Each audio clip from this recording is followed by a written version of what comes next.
Ciao miei cari amici, questa è la prima serie di video di divulgazione scientifica della storia creata da una persona in 33 lingue. Realizzo tutti i miei video utilizzando solo traduttori automatici, senza alcun aiuto da parte di altre persone. In futuro vi spiegherò il mio metodo di apprendimento delle lingue, ma ora parlerò di un affascinante mistero antico. Da dove vengono gli alberi? La gente ha fatto questa domanda per migliaia di anni, ma la risposta a questo antico enigma è sorprendente anche oggi. La prima risposta ovvia sembra essere molto semplice. Gli alberi crescono dai semi. Se vuoi coltivare una quercia, prendi una ghianda, mettila nel terreno e otterrai l'albero. Ma non basta. Da una minuscola ghianda che pesa pochi grammi nasce un'enorme quercia che può pesare più di 10 tonnellate. Quindi, da dove viene tutta la massa? Anche la seconda risposta è semplice. Probabilmente da terra. Un albero non può girovagare alla ricerca di cibo, può solo ottenere la sua massa dalla terra sotto di sé, vero? In realtà no. L'acqua naturalmente viene principalmente dal suolo, attraverso le radici. Ma che dire della struttura dell'albero stesso? Che dire della maggior parte della massa secca del suo legno? Anche migliaia di anni fa, gli antichi greci e romani capirono che se un albero in crescita tirava semplicemente il terreno attorno alle sue radici verso l'alto, alla fine sotto quell'albero sarebbe apparsa un'enorme fossa. Quando sei sotto un albero, guarda tutta la massiccia struttura sopra la testa e immagina che tutta questa massa venga da terra sotto i tuoi piedi. Questo dovrebbe lasciare una fossa di molti metri cubi di volume. Eppure la terra rimane piatta, mentre dalla ghianda che hai messo a terra, un albero semplicemente continua a crescere e crescere. Sembra che la sua massa appaia dal nulla, appaia dall'aria.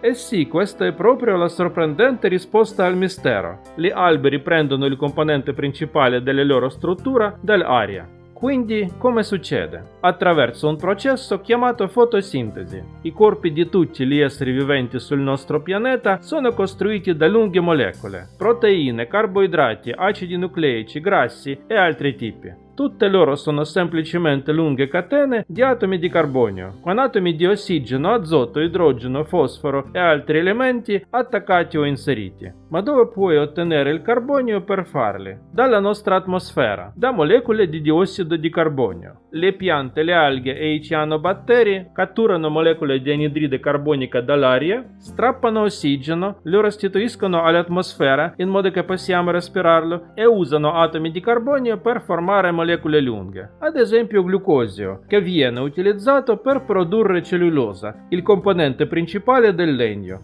Non è fantastico? L'acqua è un liquido, l'anidride carbonica è un gas. Sono deboli e effimeri, ma se combinati in strutture complesse possono diventare potenti alberi. E l'acqua che gli alberi ottengono dal suolo viene anche dall'aria come vapore acqueo, che condensa e cade sulla terra come pioggia. E l'azoto necessario per produrre le molecole proteiche viene anche dall'aria prelevato dai batteri che vivono vicino alle radici degli alberi, in un processo chiamato fissazione dell'azoto. Quando un albero cresce, l'aria intorno diventa l'albero. Quando l'albero brucia o si disintegra, la maggior parte della sua massa ritorna in aria. E lo stesso vale per tutte le piante. E noi, persone e animali, mangiamo piante e costruiamo il nostro corpo da loro. Così anche la struttura dei nostri corpi è finalmente costruita dall'aria. Guarda il cielo azzurro e le nuvole bianche in una giornata di sole e immagina che questo sia ciò di cui è composto principalmente il tuo corpo. Le tue molecole strutturali sono create dall'aria, che vedi come il cielo azzurro. L'acqua viene dalle nuvole e la luce solare fornisce l'energia.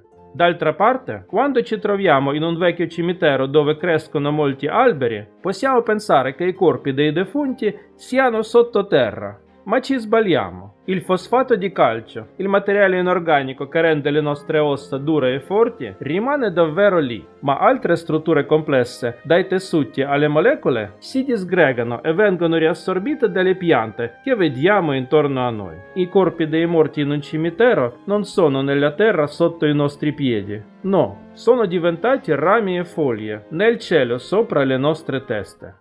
In un famoso romanzo di Stanislav Lem c'è un pianeta chiamato Solaris abitato da un oceano intelligente. Gli scienziati che vivono in una stazione spaziale e studiano il pianeta ricevono strani visitatori che sembrano persone familiari dalla Terra. L'oceano su Solaris può generare quei visitatori basandosi esclusivamente sulle informazioni che raccoglie dal cervello degli umani. Questo ovviamente è fantascienza, ma esiste un vero pianeta che è coperto da un oceano che può generare strutture complesse e dissolverle indietro in se stesso. E quel pianeta è la Terra. L'oceano e l'atmosfera, l'informazione e il nostro DNA e le strutture sono tutti noi, gli esseri viventi sulla Terra.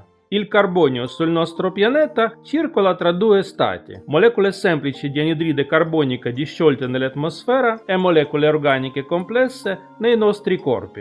E questo processo sta procedendo continuamente. Anche adesso, quando sto parlando con tutti voi, espiro l'anidride carbonica che proviene dall'ossidazione delle catene di carbonio che ho ottenuto dal cibo e che sono stati creati da alcune piante mesi o anni fa. Alcuni degli atomi di carbonio che espiro proprio ora erano in realtà parte del mio stesso corpo. Le proteine strutturali si rompono per varie ragioni e vengono consumate dalle mie cellule come carburante, creando anidride carbonica. Con ogni parola e ogni respiro completo il ciclo di cui sto parlando in questo video e restituisco una parte di me stesso all'atmosfera. L'Ecclesiaste ha detto che i nostri corpi vengono dalla polvere e torneranno alla polvere, ma noi possiamo dire che i nostri corpi sono venuti dall'aria e stanno tornando nell'aria con ogni respiro che prendiamo.